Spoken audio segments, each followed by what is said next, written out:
నమస్తే అండి. నేను మీ సంజయ్ శ్రీపతి. మనం 'అమృతస్య పుత్రాః' స్వామి వివేకానంద భావజ్వాల అనే గ్రంథం నుండి ఎన్నో విషయాలు తెలుసుకుంటున్నాం. ప్రస్తుతం 'శిష్యులతో సంభాషణలు' అనే చాప్టర్‌లో స్వామి వివేకానందకి, శిష్యులకి మధ్య జరుగుతున్న సంభాషణల గురించి తెలుసుకుంటున్నాం. అందులో భాగంగా ఈరోజు చాప్టర్ 'అవతారం ఒక గొప్ప ఆధ్యాత్మిక శక్తి'. శిష్యుడు గత ప్రశ్నలతో పాటు ఈ ప్రశ్న అడగడం జరిగినది. భగవంతుడి అవతారాలను వివరించే సిద్ధాంతాన్ని గురించి చెప్పండి అని. స్వామీజీ ఇలా చెప్పారు. చూడబోతే నువ్వు జ్ఞానం మొత్తాన్ని ఒకే రోజులో నేర్చుకోవాలనుకుంటున్నట్టుంది. శిష్యుడు: మనస్సులోని సందేహాలు, చిక్కు సమస్యలు అన్నీ ఒకే రోజు తీరిపోతే మిమ్మల్ని మళ్ళీ మళ్ళీ అడిగి బాధ పెట్టనవసరం ఉండదనే అడుగుతున్నాను.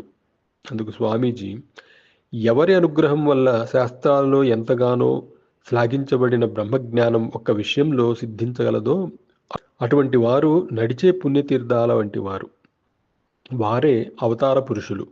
వారు పుట్టుకతోనే బ్రహ్మ పదార్థాన్ని గురించి ఎరుకతో ఉంటారు.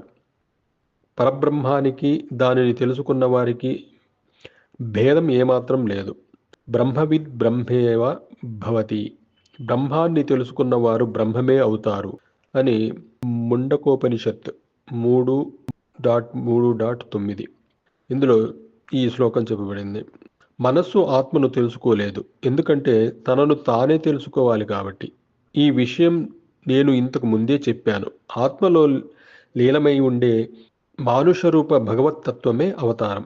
ఈ అవతారాన్ని అర్థం చేసుకునేంత వరకు మాత్రమే భగవంతుడికి సంబంధించి మనిషి అవగాహన చేరుకోగలుగుతుంది. ఈశ్వరుని గురించి మనిషి గ్రహించగల అత్యున్నతమైన ఆదర్శం అవతారం మాత్రమే. ఆ పైన ఈ సాపేక్ష జ్ఞానం లేదు. అటువంటి బ్రహ్మజ్ఞానం కలిగిన వారు చాలా అరుదుగా ఈ ప్రపంచంలో పుడతారు. వారిని బహు కొద్ది మంది మాత్రమే అర్థం చేసుకోగలరు. శాస్త్రాలలోని సత్యాలకు వారు మాత్రమే నిదర్శనం. వారు ఈ ప్రపంచం మహాసాగరంలో దీపస్తంభం లాంటివారు. అటువంటి వారి సాంగత్యం వల్లను వారి కృపతోనూ మనస్సులో అంధకారం క్షణంలో పటాపంచలవుతుంది. ఒక్క మెరుపుతో పాటు ఆ హృదయంలో జ్ఞానం కలుగుతుంది. అది ఎందుకు జరుగుతుంది లేదా ఏ విధంగా జరుగుతుంది అన్నది నిర్ధారించలేము, కానీ అలా జరుగుతుంది. అలా జరగడం నేను చూశాను. ఆత్మలో తాదాత్మ్యం చెంది భగవద్గీతను శ్రీకృష్ణుడు బోధించాడు. ఎక్కడెక్కడైతే ఆయన నేను అనే శబ్దాన్ని వాడారో అది ఆత్మను మాత్రమే సూచిస్తుంది. నన్ను మాత్రమే శరణు వేడు అన్నప్పుడు ఆత్మలో స్థిరంగా నిలిచి ఉండు అని అర్థం. గీత బోధించిన అత్యున్నత ఆదర్శం ఈ ఆత్మజ్ఞానమే. ఆత్మసాక్షాత్కారంతో పోలిస్తే యోగం మొదలైన వాటి గురించి అందులో చెప్పిన విషయాలు అప్రధానాలు. ఈ ఆత్మజ్ఞానం లేని వారు ఆత్మహనులు, అంటే ఆత్మహత్యకు పాల్పడుతున్నవారు. అశాశ్వతమైన వాటిని పట్టుకు వేలాడుతూ తమను తాము చంపుకుంటున్నారు. ఇంద్రియ సుఖాల ఉచ్చులో వారు ప్రాణం పోగొట్టుకుంటారు. 2 రోజులు కూడా నిలబడని ఈ ఇంద్రియ సుఖాలను పూర్తి అజ్ఞానంలో పుట్టి మరణించే వారి గుంపులో మీరు కూడా చేరుతారా? శ్రేయస్సును స్వీకరించి ప్రేయస్సును వదిలివేయండి. ఈ ఆత్మ గురించి అందరికీ, నిమ్న వర్గాలతో సహా అందరికీ చెప్పండి. ఈ విధంగా మాట్లాడడం వల్ల మీ జ్ఞానం కూడా విస్పష్టమవుతుంది. తత్వమసి, నీవే అతడు.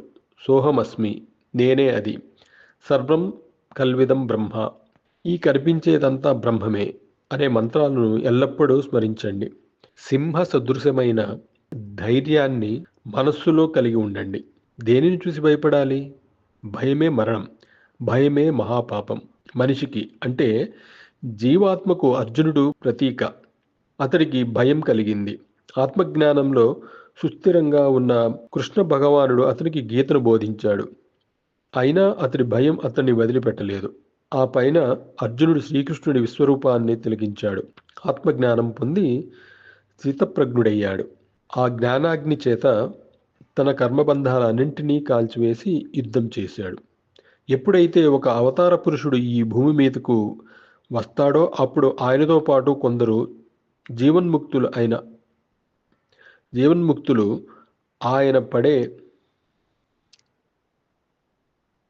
ఆయన ఆడే జగన్నాటకంలో సహాయకులుగా ఉండటానికి ఆయనతో పాటు జన్మిస్తారు.